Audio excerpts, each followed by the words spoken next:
When Jesus came down from the mountainside, large crowds followed him. A man with leprosy came and knelt before him and said, "Lord, if you are willing, you can make me clean." Jesus reached out his hand and touched the man. "I am willing," he said. "Be clean." Immediately he was cleansed of his leprosy. Then Jesus said to him, "See that you don't tell anyone. But go, show yourself to the priest, and offer the gift Moses commanded as a testimony to them." When Jesus had entered Capernaum, a centurion came to him, asking for help. "Lord," he said, "my servant lies at home paralyzed, suffering terribly." Jesus said to him, "Shall I come and heal him?" The centurion replied, "Lord, I do not deserve to have you come under my roof. But just say the word, and my servant will be healed. For I myself am a man under authority, with soldiers under me. I tell this one, 'Go,' and he goes. And that one, 'Come,' and he comes. I say to my servant, 'Do this,' and he does it." When Jesus heard this, he was amazed and said to those following him, "Truly I tell you, I have not found anyone in Israel with such great faith. I say to you that many will come from the east and the west, and will take their places at the feast with Abraham, Isaac, and Jacob in the kingdom of heaven. But the subjects of the kingdom will be thrown outside into the darkness, where there will be weeping and gnashing of teeth." Then Jesus said to the centurion, "Go, let it be done just as you believed it would." And his servant was healed at that moment. When Jesus came into Peter's house, he saw Peter's mother-in-law lying in bed with a fever. He touched her hand, and the fever left her, and she got up and began to wait on him.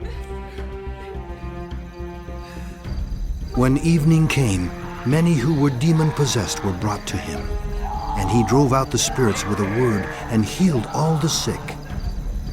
This was to fulfill what was spoken through the prophet Isaiah.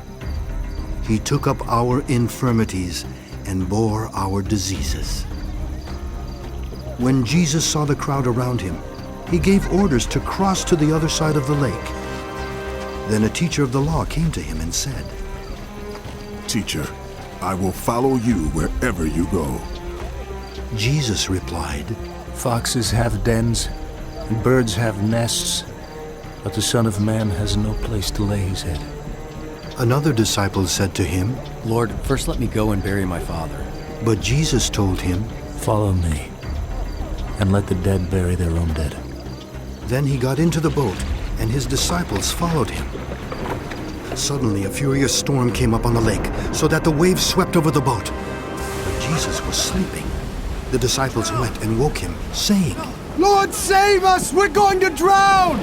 He replied, "Oh, you of little faith, why are you so afraid?"